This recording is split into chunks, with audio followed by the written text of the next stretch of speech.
നിങ്ങളോട് പോകാനാ പറഞ്ഞത്. കെട്ടുമുട്ടായിട്ട് ഇങ്ങോട്ട് ഇറങ്ങിയിരിക്കാൻ മനുഷ്യനെ നാണം കെടുത്താൻ. നിങ്ങളെയൊക്കെ ഒന്ന് കാണാനുള്ള കൊതി കൊണ്ടല്ലടി മോളെ അമ്മായി വന്നത്.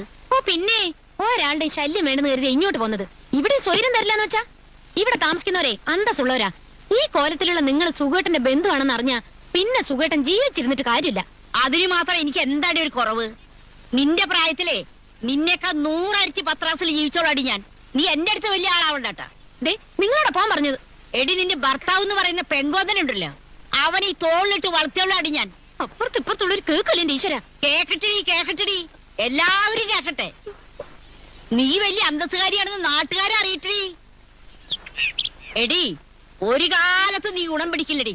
നിന്റെ എല്ലാ വിശേഷങ്ങളും അറിഞ്ഞിട്ട് ഞാൻ വന്നിട്ടുള്ളത്. തള്ളേ പാവ ദേവികരെ പുറത്ത് ഈ കുതിര കയറി അല്ലേ? മോഹൻ എന്നോട് എന്ത് തെറ്റാടി ചെയ്തത്? അതെ, എനിക്ക് ചോദിക്കാനും പറയാനും ആരും ഇല്ലാന്ന് നീ വിചാരിക്കണ്ട. എന്നെ നീ അവമാനിച്ചു എന്റെ മോൻ കുമാരൻ